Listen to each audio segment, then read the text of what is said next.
Hello, welcome back to day 14. Today, we'll be starting off different. We'll not be playing web plays, but we'll get straight into learning. So, without further ado, let's start learning. For some reason, there's this part behind me that just for some reason keeps on following me wherever I go. So if I walk in any direction, no matter where I go, this part literally keeps following me behind my character, specifically behind my back. And it's really crazy how it's able to determine exactly where to position itself and where to orientate itself while it keeps on updating and following my character behind my back. It's actually really interesting. Let's see what's happening behind the scenes here. All right, let's think about this for a minute. If we open up the script that basically is managing this part's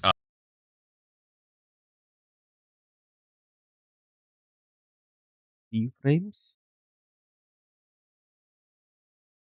position behind my character right now. Let's see what's going on inside of here. Okay, let's actually get rid of this part. This part is just irrelevant for what we're trying to discuss here. But yeah, basically, this entire thing is being run by only 4 lines in this one single while true do loop. What is happening here exactly? So we have the part, and we have this property here called a CFrame, and we're updating the CFrame every 0.01 seconds to follow the CFrame of our character's torso. And it's using this weird method called 2world_space with this little weird constructed CFrame right here that's constantly updating every single time. Don't worry if you don't know what any of this means right now, but I just want to point this out that what we're doing here with our character is we're updating the CFrame of this part to constantly be behind my character's back. And it's one of those data types that's really, really important to know about for if you're trying to position and orient 3D objects inside of the workspace. And that's basically one of the key definitions of using C-frames. It's to position and orient 3D objects inside of the workspace. And we can do this with very precise calculations to help us understand the 3D world more by doing this. And that sounds a lot like vector 3s. I'm going to explain what the difference between C-frames and vector 3s are in a little bit. But with that being said, now that we have a general idea of C-frames, let's go ahead and start implementing it. Now that we understand it, let me quickly reiterate what a C-frame is. A C-frame is essentially a data type that acts as coordinate frames that allows us to rotate and position a 3D object inside of our workspace. So this sounds pretty similar to vector 3 when we're trying to change the position and orientation of a part, but think of C-frames as a combination of position and orientation at the exact same time under a new data type that Roblox has created, which of course is called C-frames. So let's say I inserted a part here inside the workspace, and remember that we have 3 axes inside of the workspace. We have the Z-axis, then we have the X-axis, and then the Y-axis. We have 3 directions that we can pick from when we're modifying any object or part inside of our workspace. And we can pretty much do the same thing when we rotate the part as well. We have 3 axes to work with when we're rotating the part in whatever direction we're trying to change it to. And so when we essentially combine rotation with position, we get C-frames, and that's how we're able to make really precise, really complicated object modification inside of our 3D workspace. So that is basically what I'm going to be showing you how to do inside of this video. And so now that we understand that, let's get to implementing it. So since we have this part, let's go on the right side and let's rename this part to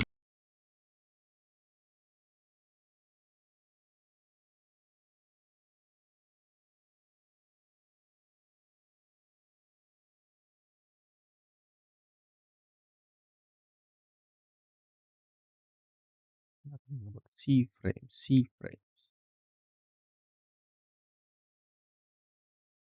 C-frame part. And let's also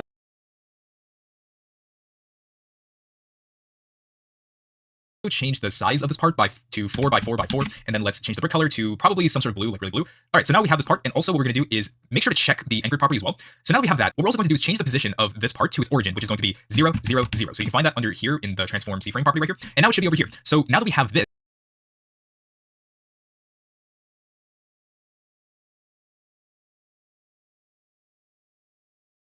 let's actually try to change its coordinate. Let's try to change its C-frame. So once again, a C-frame can basically manipulate the position and rotation or orientation of whatever object we're trying to work with inside of the 3D workspace. So let's say I wanted to move this part away from the origin, and let's say move it 25 studs in the Z direction right here. What we would do is we would create a new C-frame object that we're basically going to apply to this part's current C-frame, so that we can update it to be inside of this C-frame rather than where it originally was over here. So what we're going to do is we're going to create a script by going to the right side, hitting plus sign in front of the part, and we're going to hit script. So let's like this. Wait, Is we would create a new C-frame object that we're basically going to apply to this part's current C-frame, so that we can update it to be inside of this C-frame rather than where it originally was over here. So what we're going to do is we're going to create a script by going to the right side, hitting plus sign in front of the part, and we're going to hit script. So let's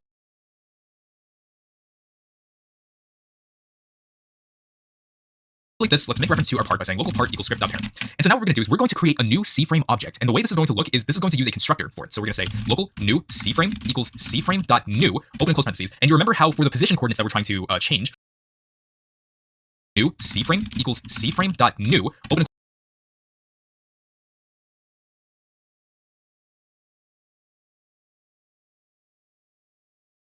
close parentheses. And you remember how for the position coordinates that we're trying to change, we're just saying that we want it to be at 0, 0, 25 as the new position. So when we create a new C-frame, one of the ways we can create this is by simply putting in the 3 XYZ position coordinates that we want to give it. So it's going to be 0, 0, 25.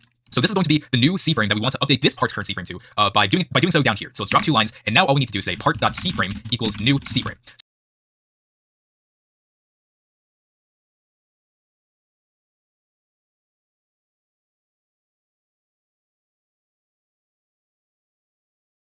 So this is pretty much everything we need to do in terms of that. Let's go into the game and let's hit test and hit run to see our result. So as you can see, when the game ran, we changed the part's C-frame to the new positional C-frame that we made it out to be, being the position 0, 0, 25. Now, of course, this is one way of creating a C-frame. It's just by adding in its positional coordinates to whatever the new one is we're trying to set the part to. But there's many other ways we can utilize this new C-frame constructor to do other things like change its position, but also change its orientation to create more complicated calculations with this sort of stuff. But this was just a basic example, and I hope you understood this. Now let's say we wanted to change the orientation of this part using C-frames and not by changing the orientation property itself. So I hope at this point you remember how rotating 3D objects work, at least inside of a script. So we basically start at the origin at 0 degrees, and if we want to update the orientation of a part, then we have to specify the angle that we want to change whatever axes we want to change the orientation to. So we start at 0, and then when we go clockwise, it's going to rotate like this every 45 degrees or however many degrees you want it to, until it goes all the way around, going back to 0 again, or 360 degrees in this case.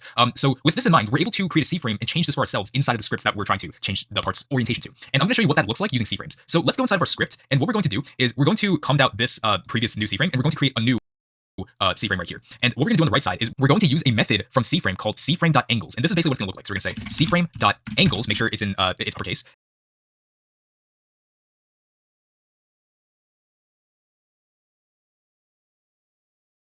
And then open and close parentheses. So now what we have here is an orientation method that we're able to pass down 3 arguments here for the degrees that we want to the desired orientation that we want to give it. Now here's the thing. Angles by default is in the units of radians, and if you don't understand what radians are, they're basically a different metric of orientation compared to angles. So those are like two separate units of measurement. By default, it's in radians. So what you want to do instead of using radians is convert our degrees into radians using a method called math.rad. So let me show you what this looks like. We're going to say math.rad, open and close parentheses, and then put in our degrees that we want to put inside of here, which is in this case going to be 45 degrees. Because as you know, if we go 45 degrees, then it's going to look like this. So this is what we want to have. So this is what we want the script to do. But this is on the y-axis, not in the x-axis. So we have to make sure that there's a 0 before whatever is here in the middle. So let's make another comma and then put in 0. So this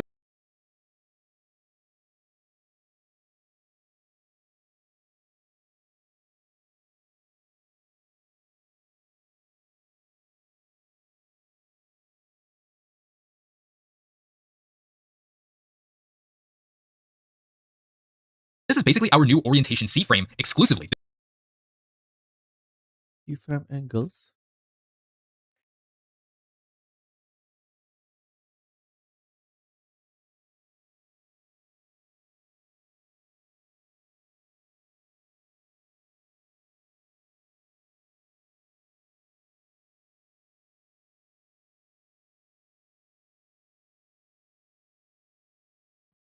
Hmm?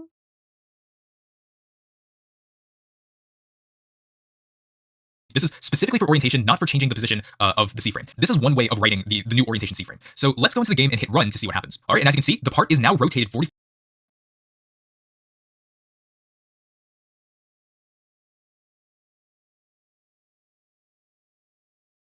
degrees on the y-axis. If I open up the properties for this part, we can scroll down and see that the orientation is now successfully at 0, 45, 0 for the new C-frame that we updated using CFrame.angles. So I hope that made sense to you. There's one really cool feature about C-frames that we can use, and that is making a C-frame that allows a part to look directly at a specific position that we give it. And basically what we're going to do in this example is we're going to use our current part to make it look directly at another part's position when we apply the C-frame to our blue part here. So what we're going to do is we're going to move this blue part alongside this direction so we can actually see it better.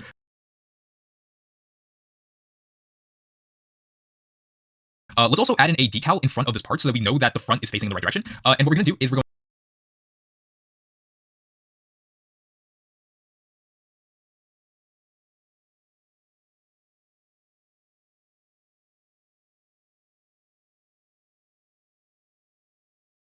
to go to the right side and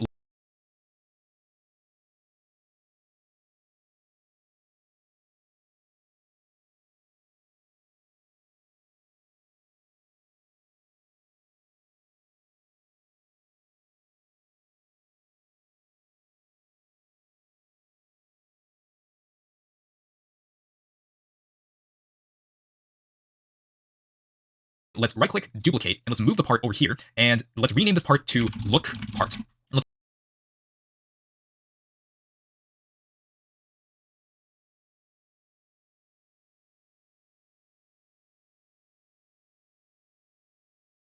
Also change.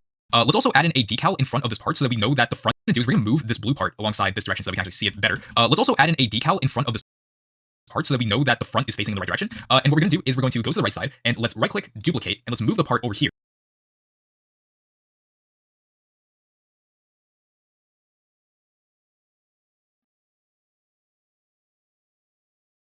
and let's rename this part to look part. Let's also change the color of this to probably like red or something. And let's open this up. Let's get rid of the scripts that's inside of here. And now let's go back to our current script. So inside of our current script, what we're going to do is let's something and let's open this up. Let's get rid of the scripts that's inside of here. And now let's go back to our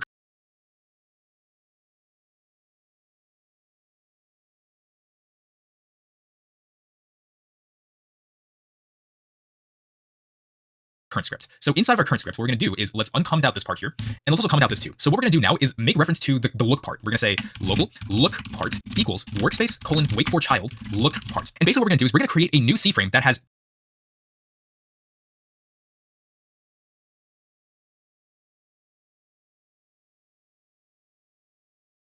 two things included with it. So the first one is its starting position, and the second one is a vector3 that specifies the position that has two things included with it.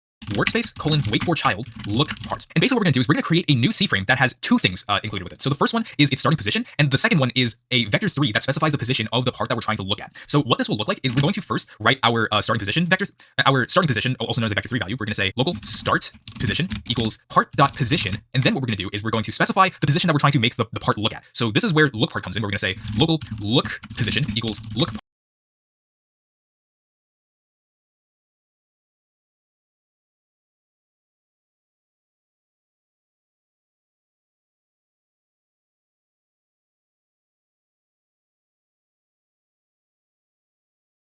part.position. And so what we're going to do now is we're going to drop two lines down here, and now we're going to create the new C-frame that we're going to apply to part two. We're going to say local new C-frame equals C-frame.new, and this is going to be another way we're going to write this. So the first argument we're going to put in is our starting position. So we're going to copy that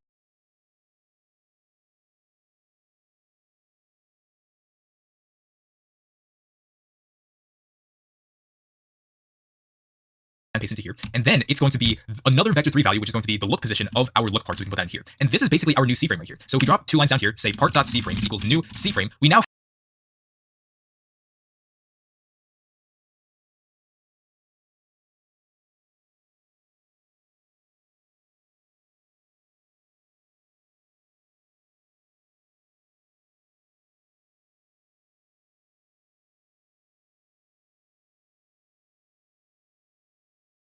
have our desired results for what we're trying to do. We're first giving it a start position of this part right here, which is basically just where it currently is right now. Like right now, the position of this is 1826. It's going to start here. But then we specify a look position that is basically saying we want this part to look exactly in this direction to where this part's position is currently at right now. I hope that makes sense to you. Let's go into the game and hit run so that we can actually see it for ourselves. And there you go. The part is basically in the exact same position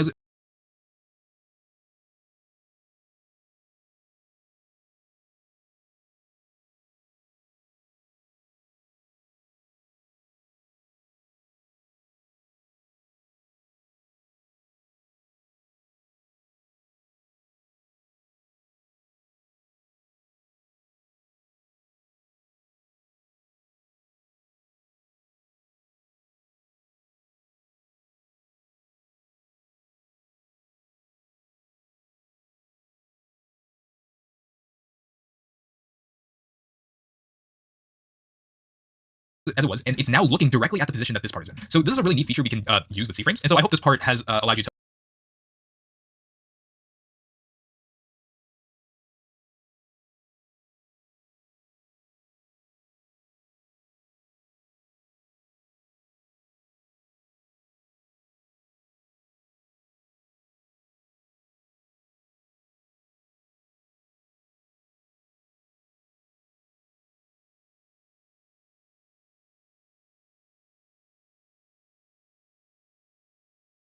Hmm.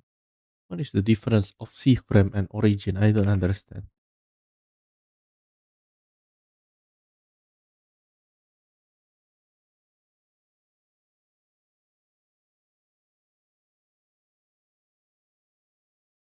C-frame is the complete definition of an object location and rotation, while origin is a specific point used for tools and certain operations.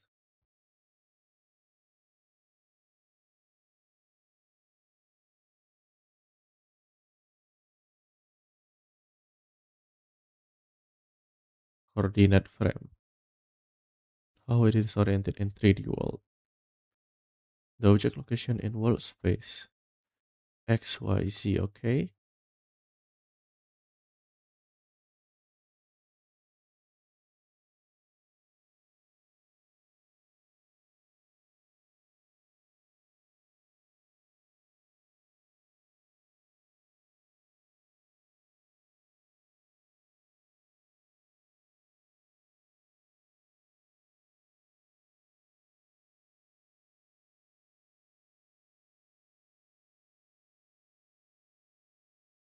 Hmm.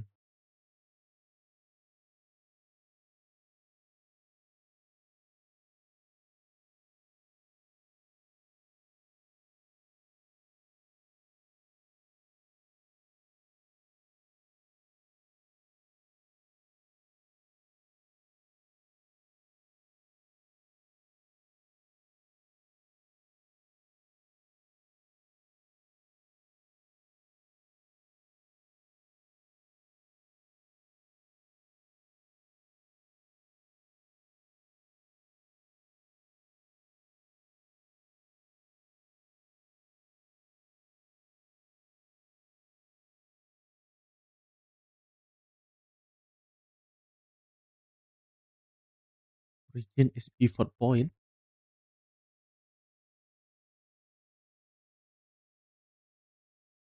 So if I like touch the pivot point there, I cannot even touch it.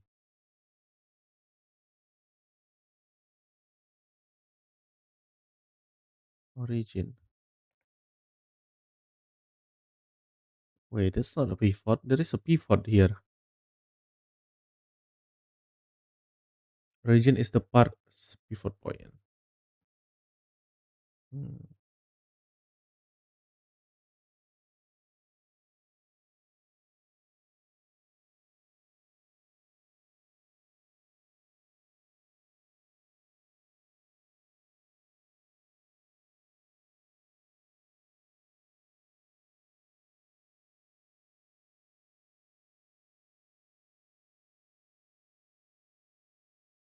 To understand another useful feature about C-frames. Another thing we can do is combine multiple C-frames together using C-frame operations. So basically, if let's say we were currently here in this position at 1826 with this part, let's say we wanted to take it to where it currently is right now to let's say -25 studs in the X direction here. So how can we do that? How can we start from here where it currently is to offset it 25 studs this way rather than starting from the origin? What we can do is we can combine C-frames together to get where it currently is to offset it 25 studs this way rather than starting from the origin. What we can do is we can combine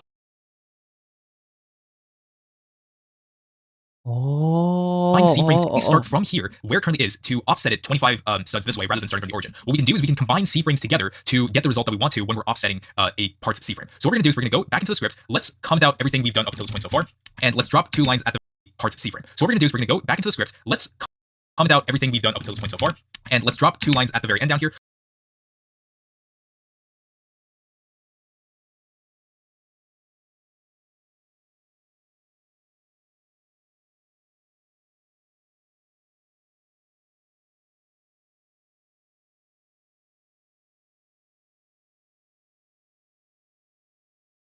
So what we're going to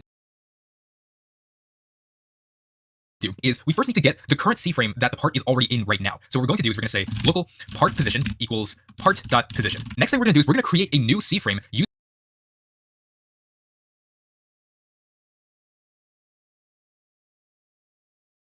the information that we have here with the current part.position. Next thing we're going to do is we're going to create a new C-frame using the information that we have here with the current part position plus a new vector3 value in order to make this work for us. So what we're going to do down here is we're going to say local new position equals part position plus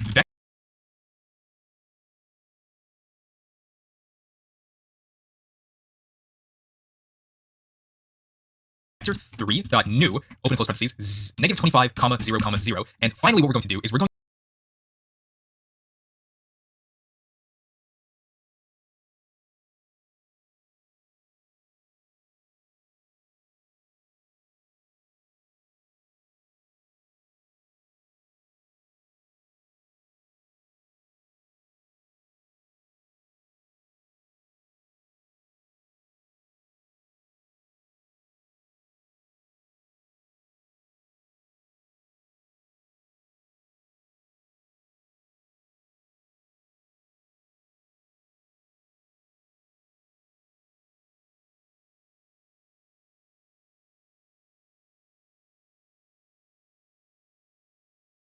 to set the parts C-frame, so part.C-frame equals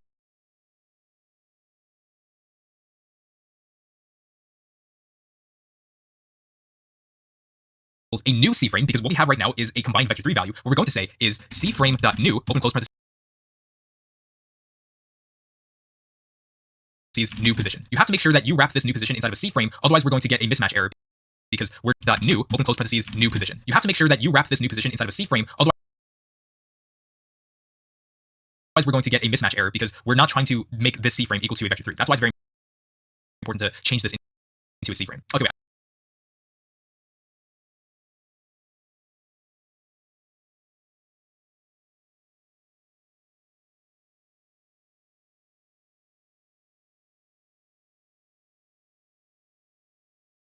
I meant 25, not negative 25. So let's go into the game and hit run so that we can now see the change that's going to happen with this part. So there we go. We basically started from where it currently was, and we added 25 to its x value so that it now went inside of this direction, rather than starting from the very origin. It started from where it currently was to give it an offset so that it can move to the new position that we specified with the C-frame.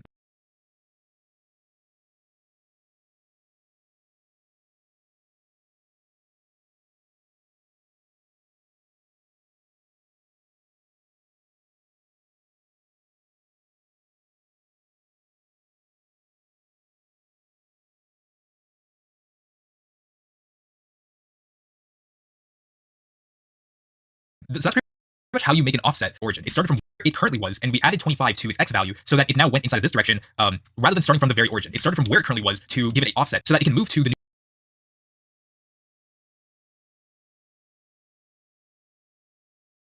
new position that we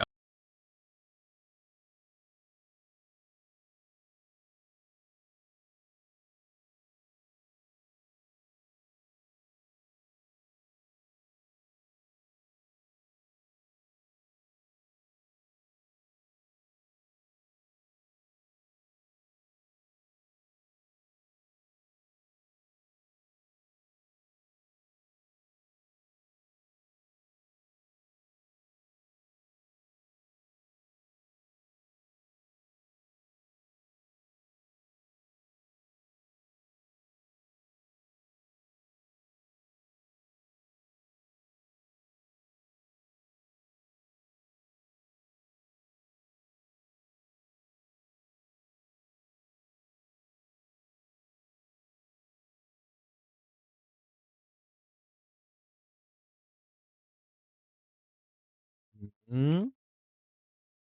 The hell does that even mean? So it got oh, the position got changed and the orientation got reset. Okay. specified with the C-frame. So that's pretty much how you make an offset when it comes to changing a part's position. All right, but here's also another important thing that I should note here is that what we did was that we added two vector 3 positions and created a new C-frame off of this. But what if we wanted to make it so that we literally take the C-frame of the part directly and we added a new C-frame on top of this C-frame? So there's another way of doing this rather than having it like this. Let's comment out this part so I can show you another way of doing it.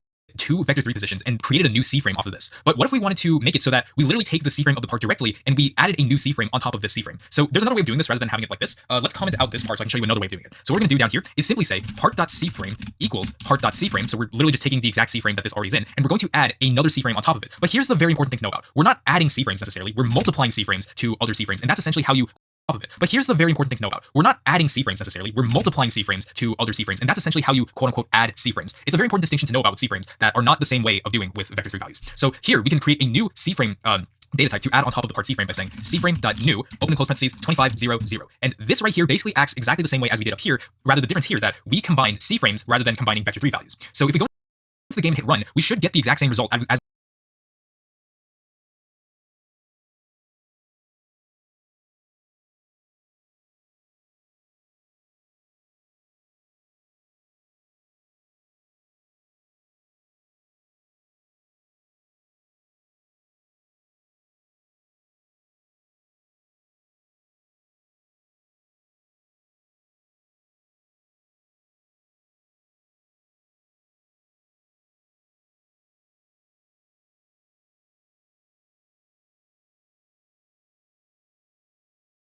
Oh.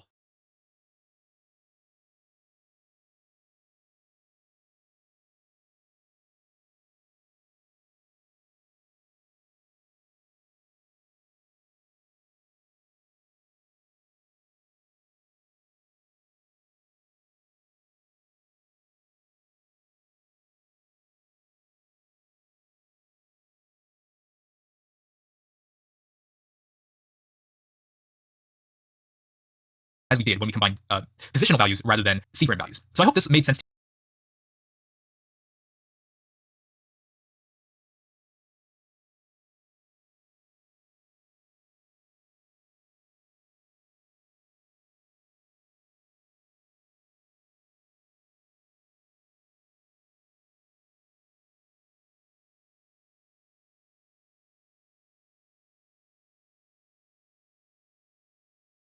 Wait, what? Wait, what? So, oh, it will like move behind. Wait, what?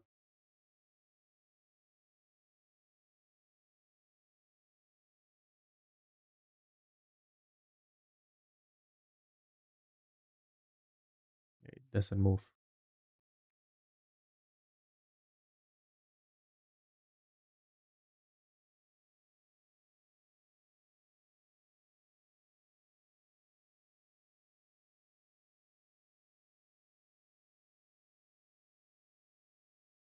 Oh,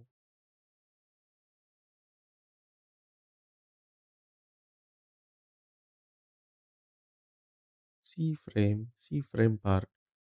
The C frame part is min 18, min 18.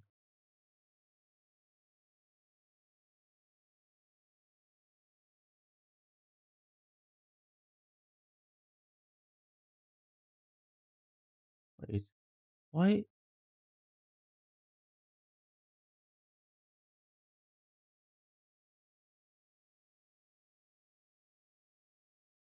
Why does it go there, man?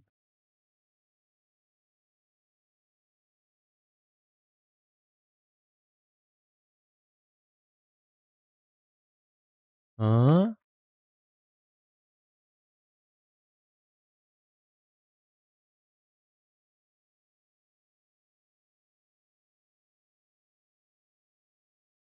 That is the Z. Why does it change the X?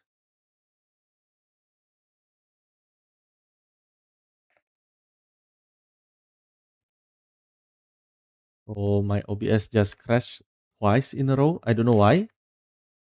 The first one is because F11. The second one is because I think I opened the studio too late. But I'm confused right now. Why the hell does my C frame?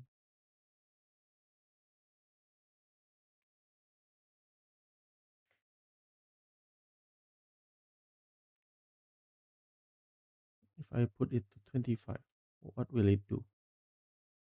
Huh? What about 25 here? What? What?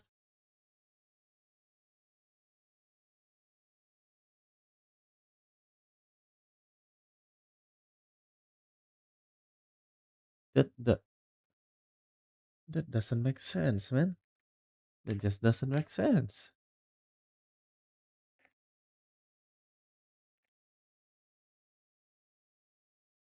Okay, the Y value works just fine.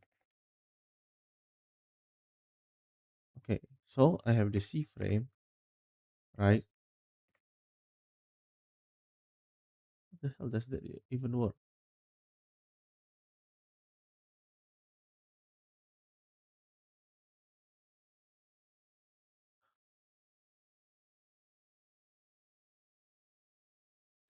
New part position. So C frame equals new position.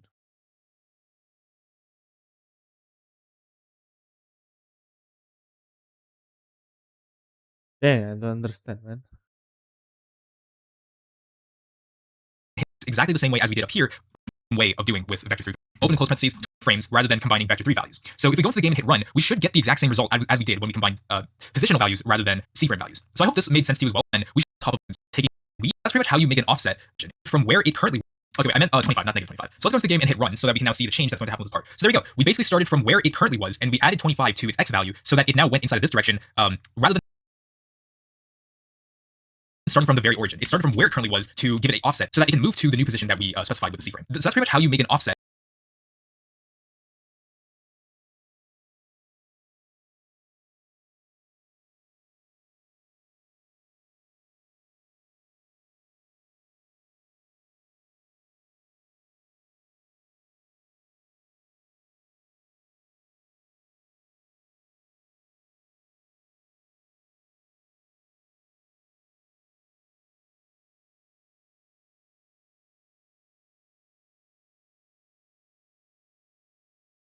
set when it comes to changing a part's position. All right, but here's also another important thing that I should note here is that what we did was that we added 2 vector 3 positions and created on top of the new C-frame off of this. But what if we wanted to make it so that let's to know about to add on the same way we should as we did up here. Rather, the difference here is that we combined C-frames rather than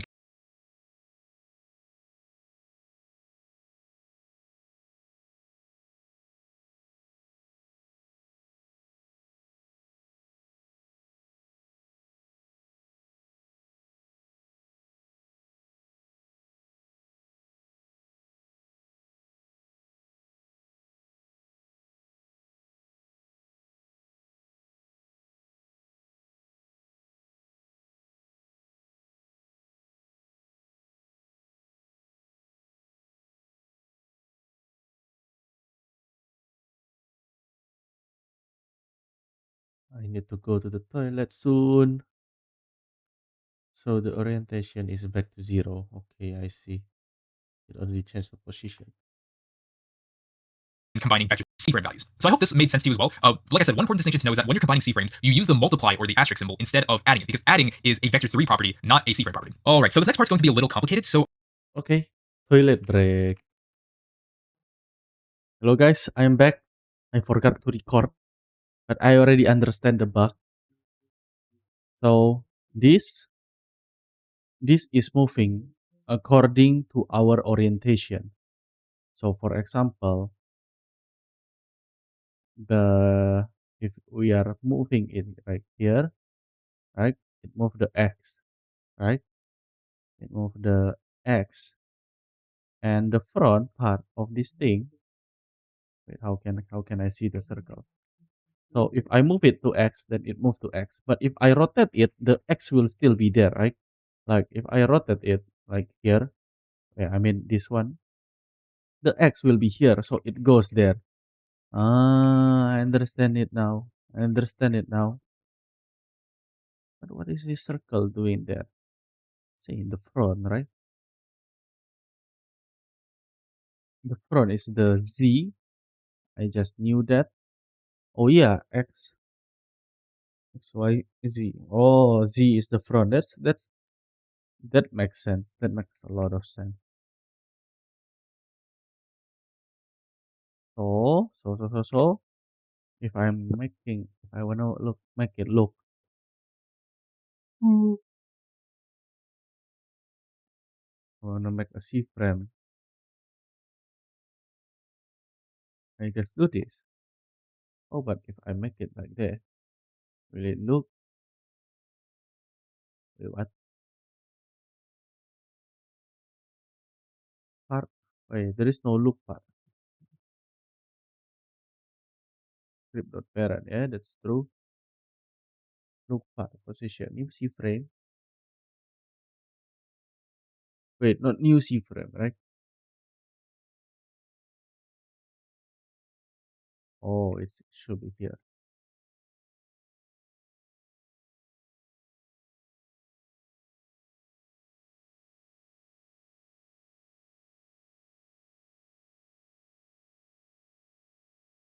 I'm watching you. I'm sorry. I'm watching you. I understand it now. point, we've basically been manipulating C-frames of 3D objects based around the world's perspective. But we can't rely on the world's perspective every single time we're trying to change a C-frame of a 3D object. Because let's say we had this part right here, and we decided to rotate this part 45 degrees on the Z-axis.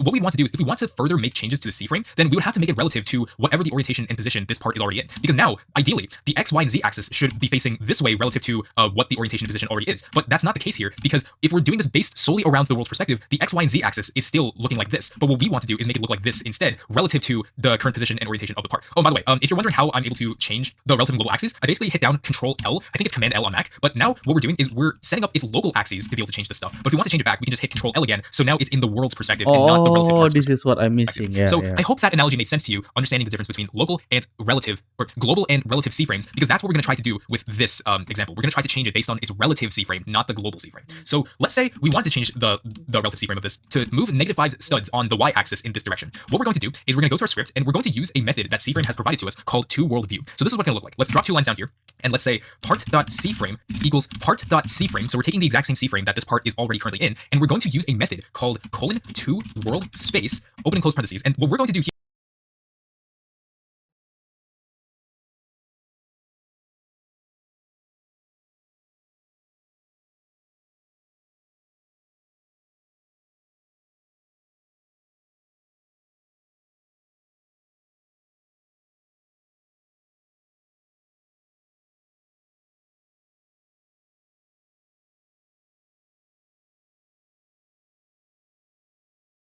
here is we're going to pass in an offset C-frame. So basically, if we started here and we want to move it in this direction by -5 studs on the y-axis, what we would do is we're going to create a new C-frame and pass it into here as the offset C-frame. So what we're going to do is we're going to say C-frame.new, open close parentheses, 0, -5, 0. And now we have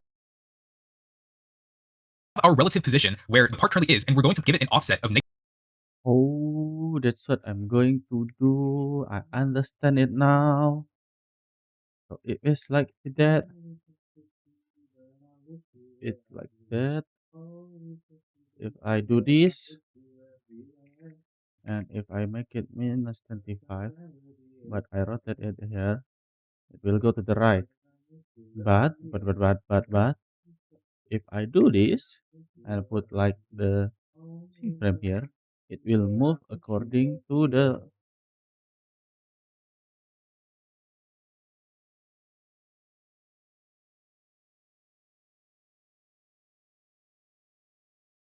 what? -5 on the y-axis so that it can start where it currently was and then go -5 studs in the y-axis. So let's hit run and see what happens. I keep messing this up. It's not -5, it's just a regular 5. So let's go to the game and hit run to now see our change. So we Wait, I didn't comment. But it still go there, right? This is the Z. The red is the Z axis.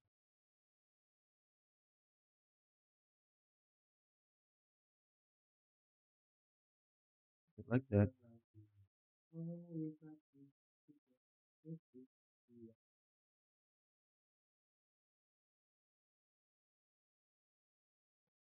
So this one move the X axis. X axis is this one, right? Yeah, X axis is this one. This is Z. This is the front. So if I look at like this, minus is here, right?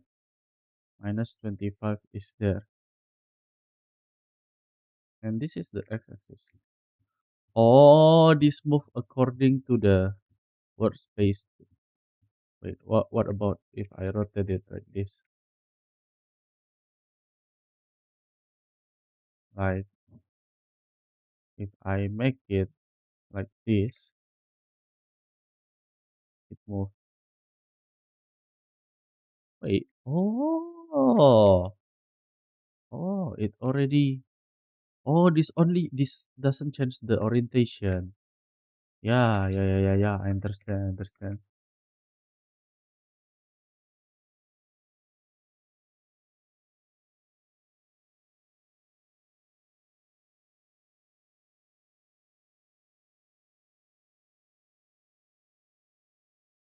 Wait, what the hell does it go there? Why the hell does it go to such a random place? -25.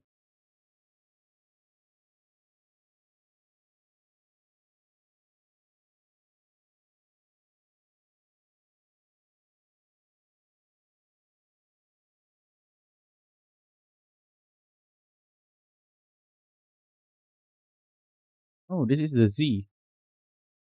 Then why the hell it goes to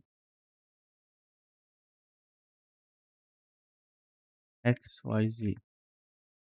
X is here. Why does it go? Does it go up there?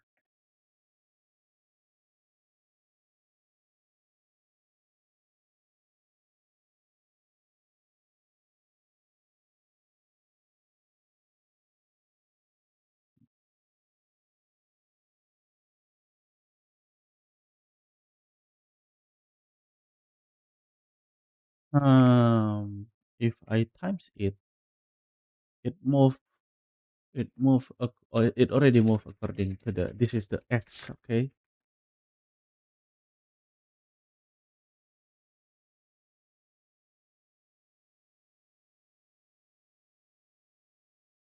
Oh, this is still the X-axis.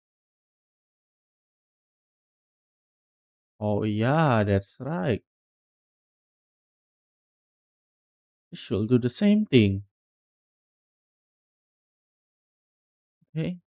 we were able to successfully change the y-axis of its current C-frame to be relative to where it currently was and not have it based on the world's perspective. It was from the perspective of this part. So I hope that analogy made a lot of sense to you, and I hope you now understand the difference between global and relative C-frames, because this is very, very important when it comes to perspectives when changing C-frames. C-frames also have these neat properties that allow us to determine the direction that a part is facing, and we can actually use these properties knowing which direction that the part is facing to create accurate calculations to the position of the 3D object that we're trying to manipulate. So there's three properties that I'm going to introduce in this video. The first one that I'm going to introduce is look vector, the second one being right vector and up vector. But the most important one I think you should know about is the look vector. So as you know, 3D objects have different faces. So we have a front face, a back face, a top, and you basically get the idea that I'm going to introduce in this video. The first one that I'm going to introduce is look vector, the second one being right vector and up vector. But the most important one I think you should know about is the look vector. So as you know, 3D objects have different faces. So we have a front face, a back face, a top, and you basically get the idea of the rest. So when we're determining the look vector, it's basically the direction that the front of the part is facing. So in this case, where this little decal is, this is the front of the part, and it's facing in this direction. So it basically returns, or look vector in this case, returns a vector 3 telling us which direction this part is facing. And we can use this property to then say, okay, what if this part is over here and we want to move this part in wherever this look direction is and make it go in this direction based on however many studs we specified using a multiplier. That's what we're going to do inside of this script using its look vector property. So inside of the script, let's comment out this part right here and let's drop two lines. So in order to know the property of the part look vector, what we're going to say is local look vector equals part.cframe.look vector. And that's basically what this is right here. It's a vector 3 value that consists of 0 equals part.cframe.look vector. And that's basically what this is right here. It's a vector 3 value that consists of zeros and ones that tell us which direction inside the world that this part is currently facing. So what we're going to do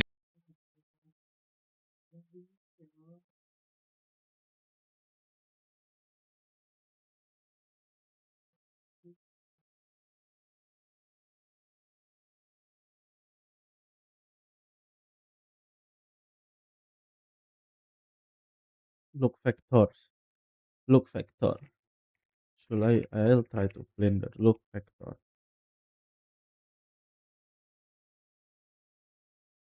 Okay. One. Let's make it to normal again.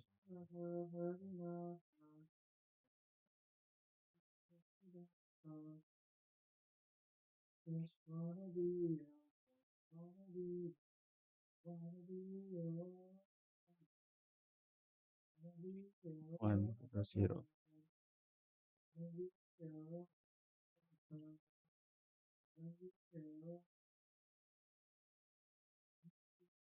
Oh, look vector. I understand. I understand it now.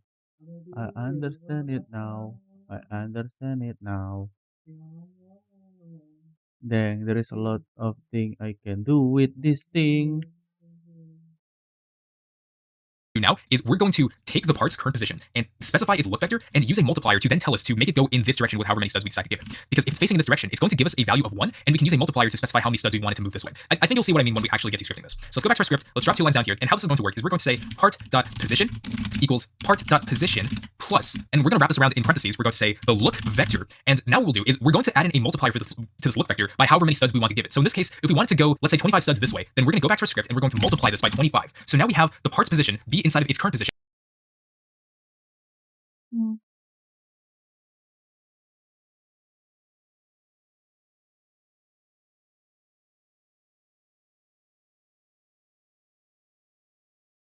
It's gonna move to the front.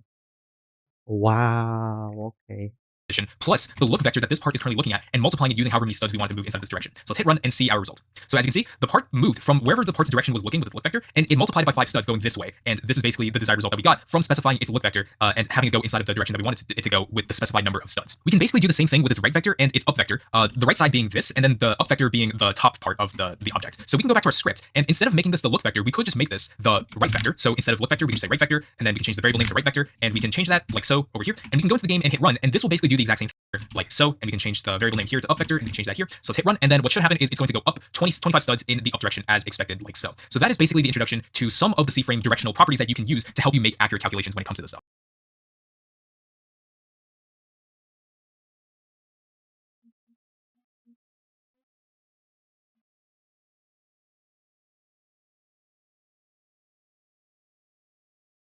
All right, and so the last thing we're going to do in this video is change the C-frame of an entire model. Because up until this point, we were able to change the C-frame of individual parts. But you might ask, is this actually possible to change the entire C-frame of a model? And to that I say, technically, yes, it is possible. But here's some things we need to know about. So if we, let's say, insert a model inside of Workspace, let's create a model inside Workspace, and let's select this model. The model does not have a C-frame property in and of itself. So you might ask, how are we actually able to change the C-frame of an entire model? So pretty much how this works is that if we have a model full of parts, then what we need to do is specify a primary part that's inside of this model so that we can change the C-frame of that specific part to then change the parts of everything else with its C-frame, as long as we have some sort of constraint that's holding all the parts together. It might not make sense to you right now, but let me show you what I'm talking about. So now that we created this model, let's call this model, Understand. I understand. I don't know, something dumb, like my model. I'm not very creative for this stuff. And let's create two parts. So this one's going to be the first part. Let's change this color to blue. Let's duplicate this, put it over here, and let's change this one to red. So what we're going to do now is create something that's called a weld constraint. The first part, let's change this color, two parts together. Don't worry about not knowing what weld constraints are for right now. You can just follow along. What we're going to do now is create something that's called a weld constraint that will hold these two parts together. Don't worry about not knowing what weld constraints are.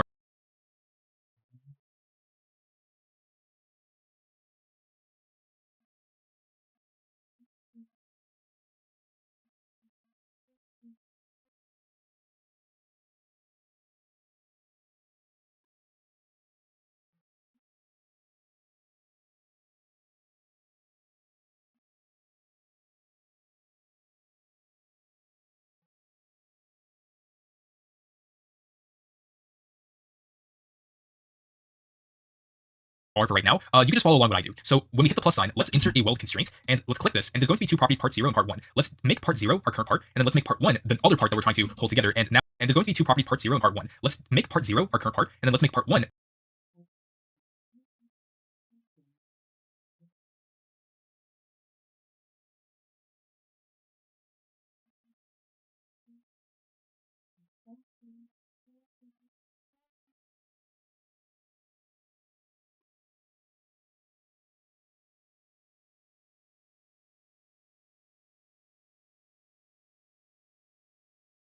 insert a weld constraint, and let's click this, and there's going to be two properties, part 0 and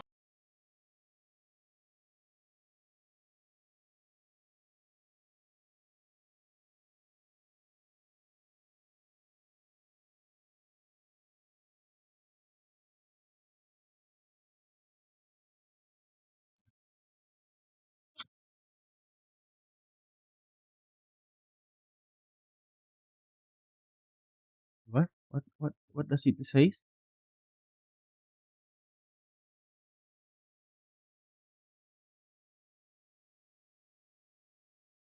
part 1. Let's make part 0 our current part, and then let's make part 1 the other part that we're trying to hold together. And now this is indicating that these two are part 1. Let's make part 0 our current part, and then let's plus sign, let's insert a weld constraint, and let's click this, and there's going to be two properties, part 0 and part 1. Let's make part 0 our current part, and then let's make part 1 the other part that we're trying to hold together. And now this is indicating that these two are basically glued together. Let's take these two parts, put it inside of our model, and let's specify our primary part. So let's make this blue part our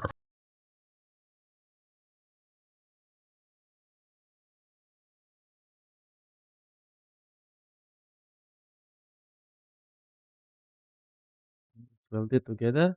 Okay, it's welded together. primary part. So we're going to rename this part to Oh, so this is the primary part. Okay.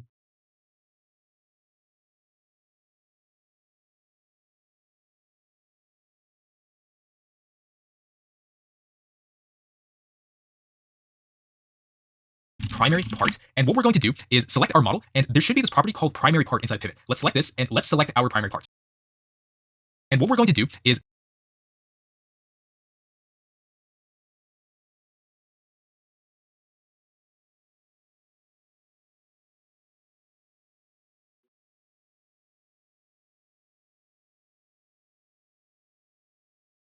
select our model, and there should be this property called primary part inside pivot. Let's select this, and let's select our primary part.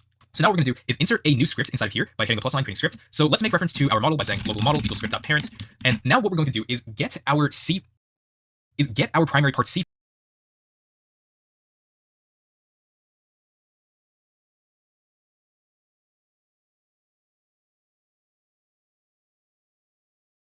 frame. So basically the C frame of this blue part over here. What we're going to do is get our current C frame, which is local current C frame equals model.primaryPart.C frame.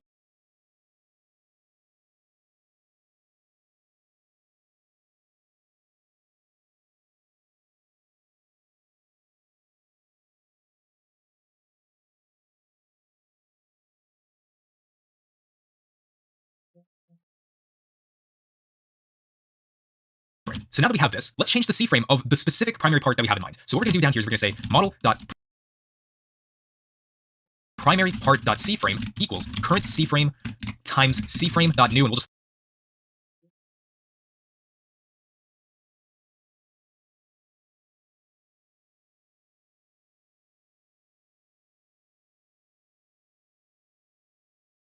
throw in some random positional C-frame right here by saying 0. What ended up happening was that the C-frame ended 0. All right, so now let's go into the game and let's hit run to see our change with this new part. Okay, so what ended up happening was that the C-frame ended up changing to be 50 studs above this direction, but because this part is not anchored, we saw that it literally fell down from the sky. So if we were to change this to something else like, I don't know, 50 studs in the X direction, let's hit run again to see our change. And as you can see, even though we only changed the C-frame of one part, we were able to change the C-frame of basically the entire model because of weld constraints and also our primary parts. So that is a really important thing to know about when it comes to changing the C-frame of a whole model rather than just one part. So that is basically where I'm going to end it off here, and I hope you learned so much from the C-frame video because this is a really long video, and I hope that you find a lot of value with this video for the future to come when you look back on this and apply what you learned from this video into your future projects, because C-frames are one of those things where you will have to understand how these things work, and this is basically going to be integral to the entire rest of your Roblox developer journey. If you're still confused about coordinates and how positions and orientations work inside of your Roblox games, then I encourage you to watch my Vector 3 video that I will have right here for you to watch. So go ahead and watch that if you haven't already. But with that being said, I will see you in the next episode. Okay, I understand. I understand. This is actually pretty simple. Like this is only a position and position. There's there's a lot of things that we can do with position, right? And also orientation, like the C frame, we can change the angle, we can change the position. What what else is there, man? It's just a position inside a wall. That's what I know. Wait, what does this angle do again?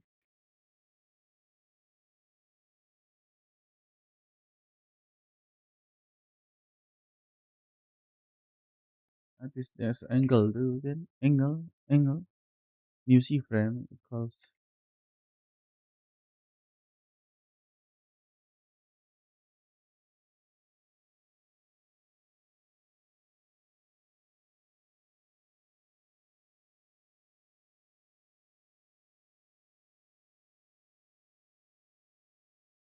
So part together, look part is look part.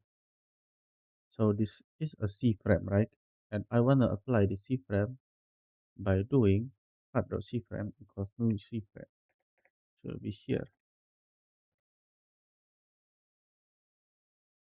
Oh, oh, it goes back to the middle because we didn't specify the place. We only specify. Oh, so C frame is like everything.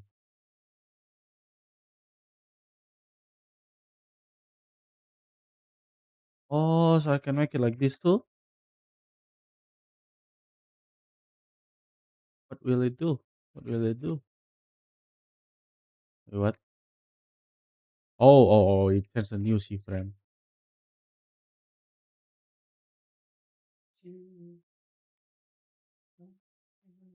I make it like this.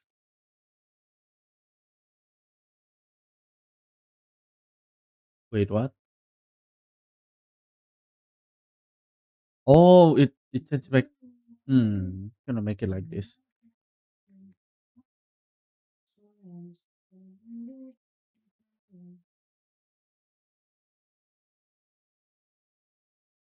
This is only the angle. Yeah.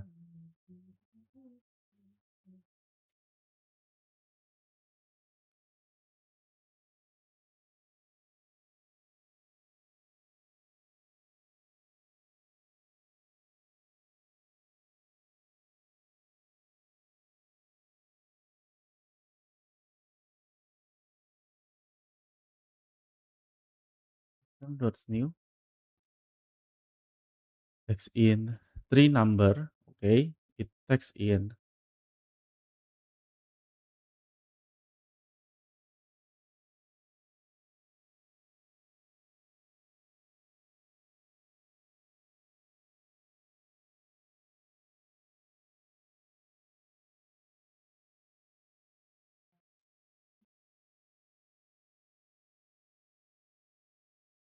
two factor three.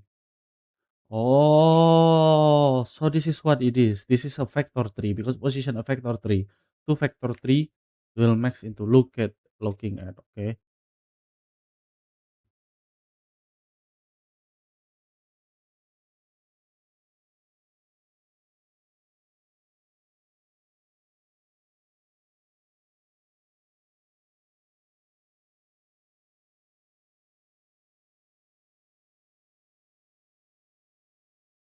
Oh, this doesn't.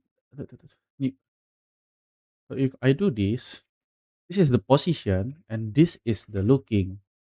So I'm looking at the red. So if, for example, I put it like there, this should look at the red and the position will. And this is vector t dot new. Like, let's make it like 25, 25, 25, right? So this should put the vector in 25, 25, 25, and it's looking at this block right here. Ooh, that's cool. Okay.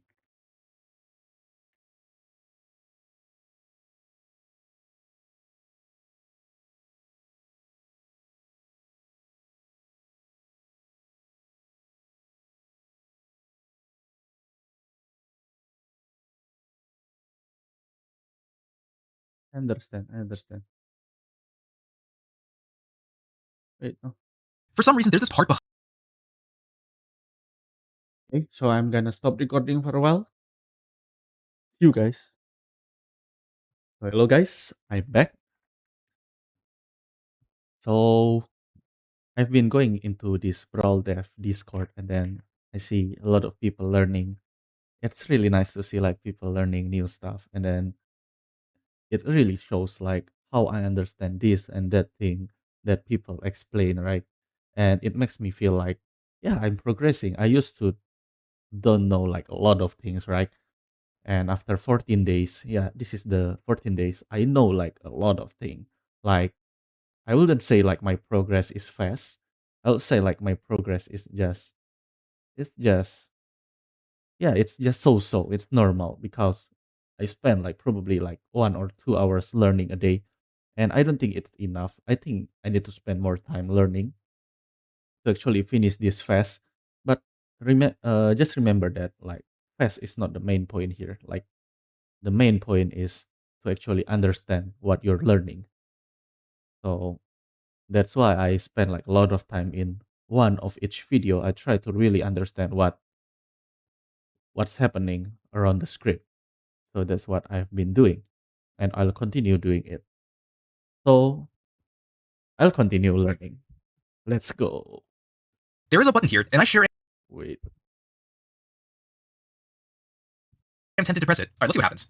Whoa, okay. So it looks like the sky changed to nighttime. The base plate's color changed to pink, and I think the material changed it to neon as well. Hold on, I gotta see what's happening here with the script. Okay, this is a bindable event, it looks like, and it's being fired, but where's it being fired to? I think it's probably in script 2. Yeah, okay, so it's being printed here inside of script 2 when it's catching the event call. But what's weird is that it's only doing one of the things that we saw in the workspace, which is change the lighting. So where else is this being called? So maybe it's in script. Oh, I see. So this is where we're doing the second thing, and I imagine script 4 is when we're doing the other thing. Yeah, okay. So what's interesting is that it's making this fire function one time, but then it's being caught in all of these 3 different scripts that are doing different things. And keep in mind, these are scripts. These are not local scripts to scripts or scripts to local scripts. These are just scripts communicating among all these other different scripts to do different things. Okay, I think I understand this model pretty well. I think we should probably put this into more practical use. All right, let's think about this for a minute. So if you remember remote events and remote functions, I made a video on this earlier in this guide. So if you haven't seen that, I recommend you watching that first before watching this one, because what we're going to be talking about today kind of branches off from what we're learning about the server and client communication, going back to that sort of stuff. So this is an expansion on that. But anyways, if we remember what remote events did, this basically acts as one-way communication across the server and client model that allows both sides of the game to communicate with each other. And because of this, we're able to do all sorts of client communication, going back to that sort of stuff. So this is an expansion on that. But anyways, if we remember what remote events did, this basically acts as one-way communication across the server and client model that allows both sides of the game to communicate with each other. And because of this, we're able to do all sorts of things where if we needed the server to do something based on the client or the player in this case, then we would use a remote event to make that communication happen. And if, let's say, we wanted to make that communication happen, but then retrieve information back, known as two-way communication, we would use remote functions. So one important thing to know about with remote events and remote functions is that they both allow us to communicate from the server to the client or the client to the server. And that is something we need to recall and remember from during that video that I talked about these two things. Because knowing this is how we're going to implement what's now known as bindable events and bindable functions, which is what I'm going to be showing you how to do in this video. Now that we understand it, Wait. I remember remote event. What's the difference? Remote event and remote function. Oh, remote function is to like from the client to the server and then to the client again. Okay. So remote function is it can reply back. So from the client it can goes to the server and then the server can reply back to the client. Yeah. I remember that. let me give you a brief rundown of what bindable events are. So from what we just said, with remote functions and remote events, they act as communication between the server and the client. But think of bindable events and functions as if they were one-way and two-way is what I'm going to be showing you how to do in this video. Now that we understand it, let me give you a brief rundown of what bindable events are. So from what we just said, with remote functions and remote events, they act as communication between the server and the client. But think of bindable events and functions as if they were one-way and two-way communications between the server and the server, or the client and the client. So there's no stepping into from one side of the game to the other side of the game. It's more like if you had a script communicate with another script, or if you had a local script communicate with another local script. That is basically Local script communicate with another local script. what we would be doing with these bindable events and bindable functions. So if let's say you had one of these scripts, like in my previous example, and so with this one fire call, we would catch that in multiple different scripts to then do multiple different things at once. If let's say we had multiple scripts that needed to catch the same event and make it do whatever it is that we needed to, then that is pretty much how we would use communication between the server among multiple server scripts. And so that is basically what we would do here. So with this in mind, I'm going to show you an example of how we would use these bindable events inside our game, apart from the one I just showed you. So in order to start, we first need to add in our bindable event. So much like our remote events, we need a place to put this inside the game. And ideally, the best place would be replicated storage. So let's hit the plus sign next to replicated storage, and let's add in a bindable event. So this is pretty much what it's going to look like. And we can rename this bindable event to whatever we want to. Just say bindable event, and then Event. Wait, I need to make a new place. I'll save this first. Day 14.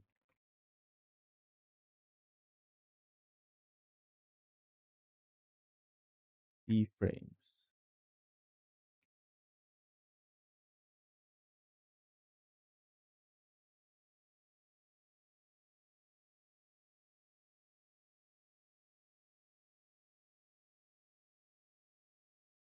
Okay, and then on the replicated storage, I make binary event. So this is actually like pretty simple, right? If I could guess, binary event is simply like binary event is like remote event where from a client script on the client, it like fire the event and then to another script in the client. But for function, it will like return something to the original script. what we can do now is create a script in, let's say, server script service. So let's hit the plus sign, include a script here, and let's make reference to our bindable event by saying local bindable event equals game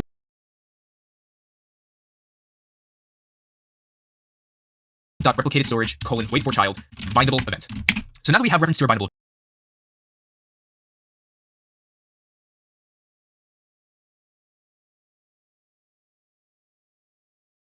event, let's make this first script the script that we're going to use to fire this bindable event. So the way we're going to do this is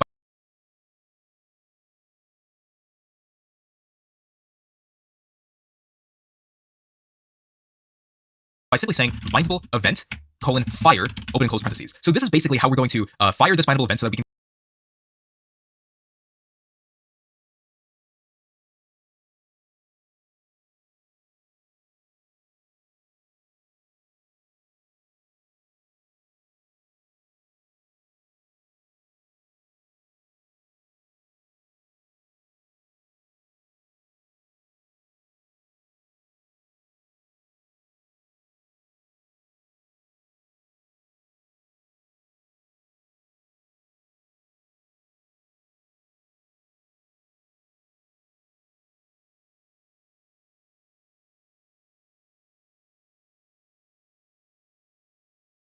catch it in a different script to make it do what we needed to be able to have this server to server communication, because that's what we're going to do with this example, is to communicate from one server and catch this fire call in another server script in order to do what we wanted to do with this communication that's happening. So if you really think about this, if let's say this was a remote event, this would be equivalent to fire server and fire client. So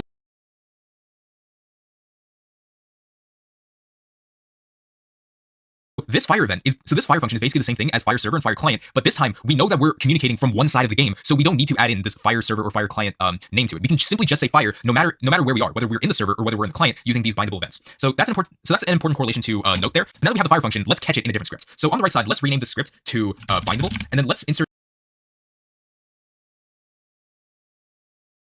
a new script here, and let's call this bindable2. All right, and so now let's copy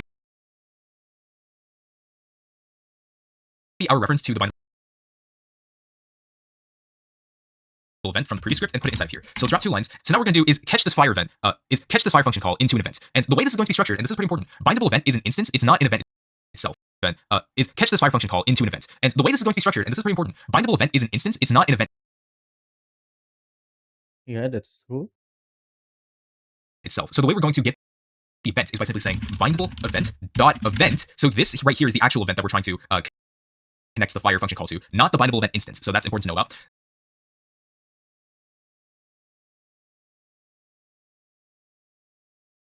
Oh.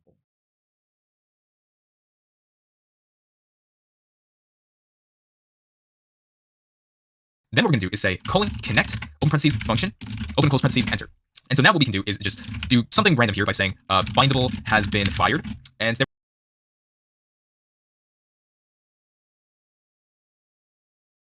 we go. That is basically the very basic setup for using bindable events. So let's go into the game, hit test, and hit play so that we can see in the output that we're going to be printing out, bindable has been fired. So as soon as we go into the game, then the output has printed out bindable has been fired because we were able to take the bindable event and fire this community.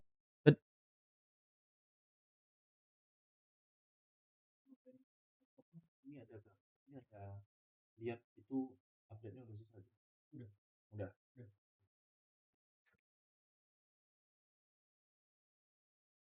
And fire this function so that we can pass it into the second script to then do what we needed to do. So we were able to effectively communicate between one server to another server. So this isn't some communication that we're going from the server to the client or the client to the server, but once again, this is either from the server script to another server script or a client script to another client script. So that is basically the structure of how these things work.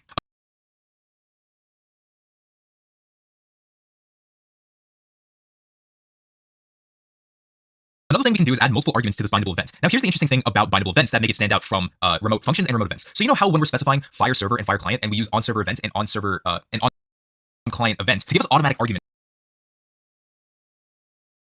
How we do is add multiple arguments to this bindable event. Now, here's the interesting thing about bindable events that make it stand out from remote functions and remote events. So you know how when we're specifying fire server and fire client, and we use on server event and on server and on client event to give us automatic arguments when we pass in these things. So what I'm talking about here is when we're saying on server event, for instance, and we have the open close parentheses with player being the first argument by default, we have things like this to worry about. But the interesting thing about bindable events is that we don't have to worry about automatic arguments being thrown into here because we know exactly what we're trying to fire. We know exactly what we're trying to catch when we're communicating between the server and the server or the client and the client. So if let's say we had two parameters here with num1 and num2, then our argument here is also just going to be num1 and num2. So whatever number 1 and number 2 is going to be, so let's say 5 and 10, we know exactly what we're going to be passing and what we're going to be catching with this event. We don't have to worry about any implicit arguments that are going to automatically be passed in.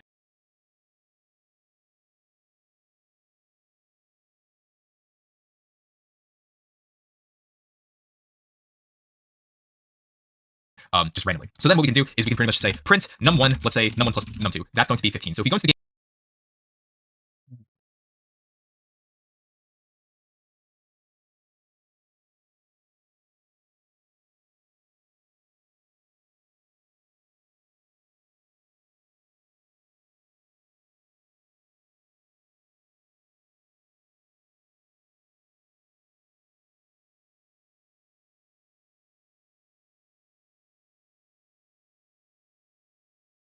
game now and hit play, then we should see in the output that our result should be 15 after we print bindable has been fired. And there you go. That is basically are going to automatically be passed in just randomly. So then what we can do is we can pretty much say print num1, let's say num1 plus num2. That's going to be 15. So if we go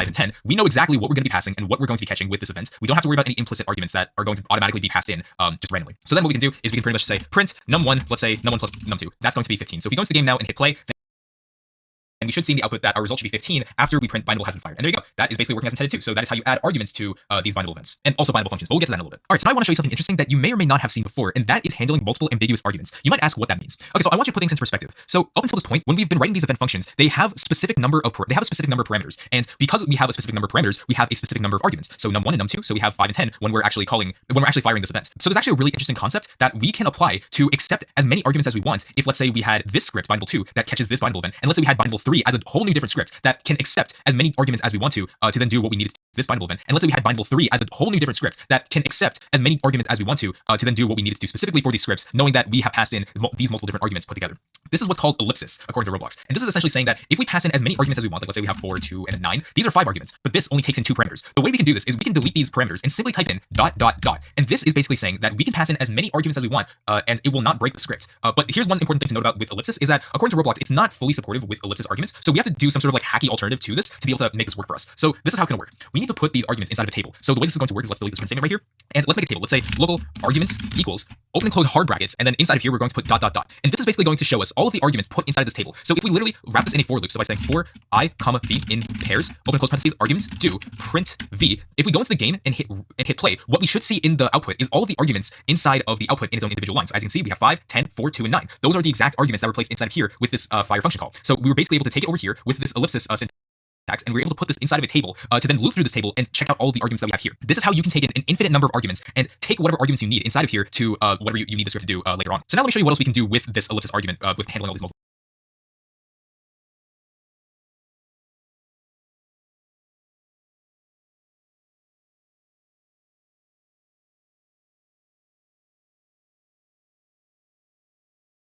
arguments. If you remember how indexing works, we can basically tell which argument goes in which spot in this table that we now put as arguments. So what we can probably say here is do a check by saying if arguments in hard brackets 1, so this is 5. So that is basically how we're going to tell that is we can join to the game. Okay, so it seems like it's firing a bit too fast, so I'm going to add in a task.wait here for 1 second. So now we should be able to see the result happen when we join to the game. All right, and there we go. So it says bindable has been fired, and also the first argument is 5 indeed, because we passed all these arguments into a table, and now we're able to tell which argument is which. And so this is very important for argument checking if, let's say, we're passing multiple different arguments at once and catching them all inside of these different scripts. So now that we've dealt with bindable events, I'm going to show you how to use bindable functions, which I guess we can call this the last of the big four, which are remote events, remote functions, events. I'm going to show you how to use bindable functions, which I guess we can call this the last of the big four, which are remote events, remote functions, bindable events, and bindable functions. So if you were to imagine bindable functions, they are pretty similar to remote functions, except in this case, it's a two-way communication from server to the server or client to the client. It's not two-way communication from server to the client to the server and then client to the server to the client. So you kind of get the idea there. It's structured in a way how it's like bindable events, but you take the function part of remote functions, except it's now two-way communication among one side of the game. So for instance, I'm going to show you an example of connecting from one script to another script and then back to the first script using a bindable function. So I'm going to show you how to do this. So on the right side, let's go to replicate storage and let's add in a bindable function.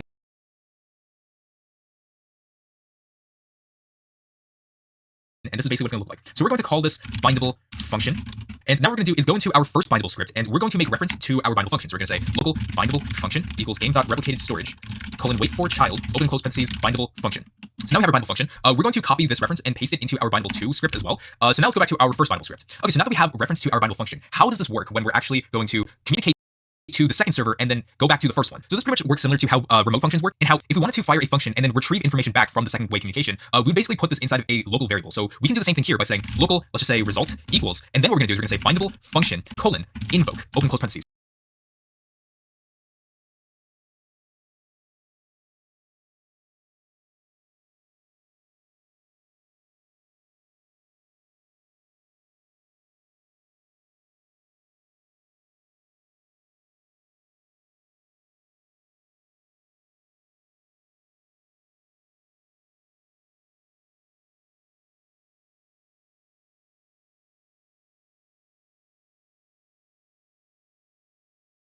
And much like the fire bindable event function, we just simply say fire. We chop off the server and client related part, and we basically what we're going to do here. So this is going to invoke our catch over here inside of our second bindable script. So down here what we're going to do is we're going to say bindable function dot on invoke.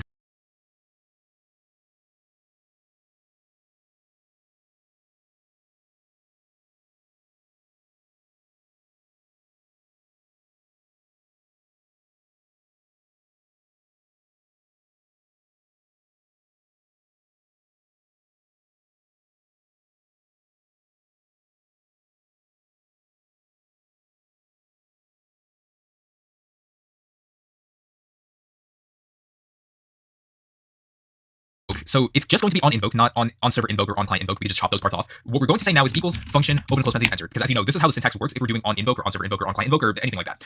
So then what we can do is just simply return a value of whatever the heck. It doesn't really matter. We'll just say return success. That's what we're going to say here. So then we're going to go back to our bindable script and let's print.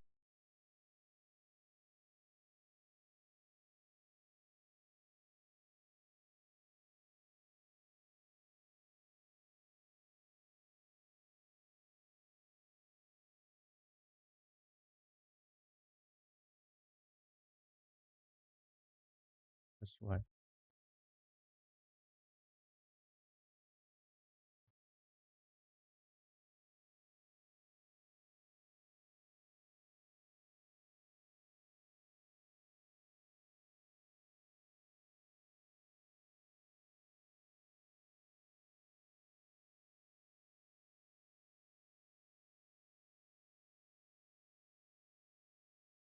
communicating from one server to another server and back to another server.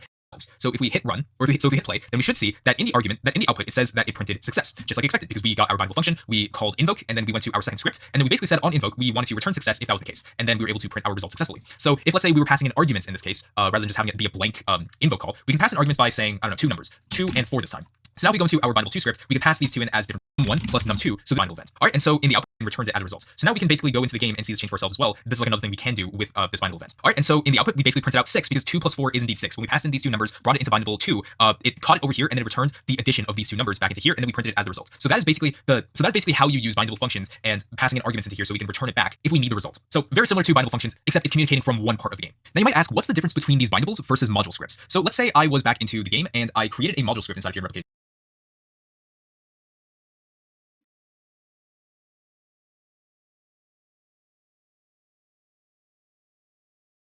storage. So module script, and let's say with function module.myfunction, open close parentheses, enter, and then just like do something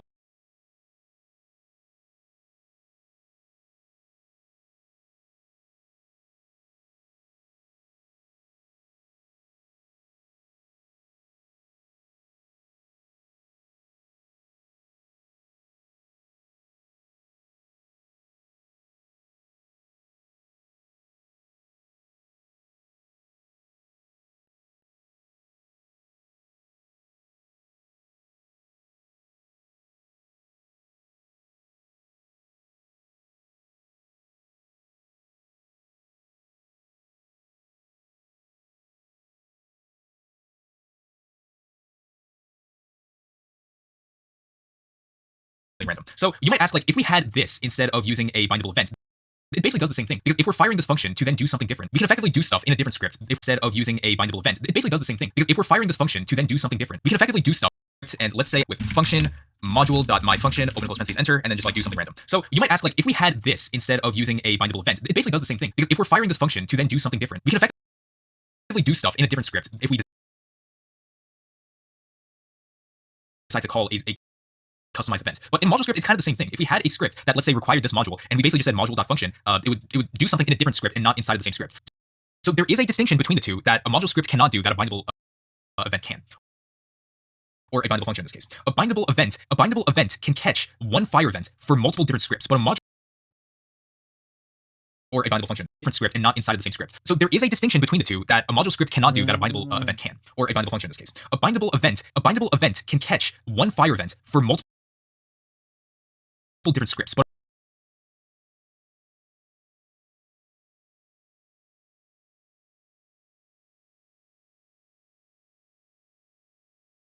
a module script, you can only call this one time in a specific module that's basically used more for code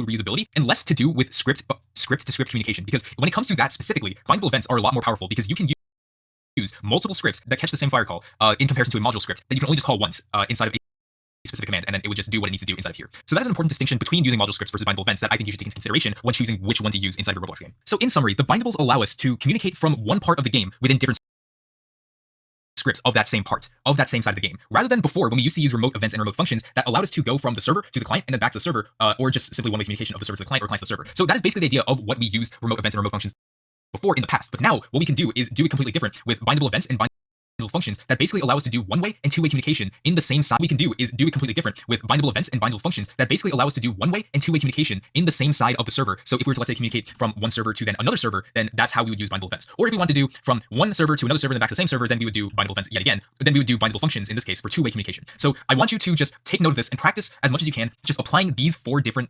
instances of the server and client or one side of the game communication. Because when you actually do understand the difference between all 4 of these and you can successfully use them in your Roblox games, that's when you know that you have understood this concept very well. And these are pretty important to use because technically you can go through without using these in your Roblox game, especially the bindable events and bindable functions, but they can definitely help you out so much in the long run. So I expect you to understand how these work and how you can apply them because these will definitely save you a lot in the long run. But with that being said, once again, if you're still confused about this concept and you don't really understand so much about the server and client model, then I encourage you to watch my remote events video that I go into great detail about that basically talks about stuff that we talked about here, but in a more simpler detail. So go ahead and watch that if you haven't already. I hope you enjoyed this video and I will see you in the next episode.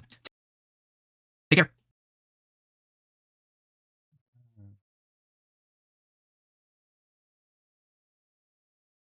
Okay, that is pretty simple.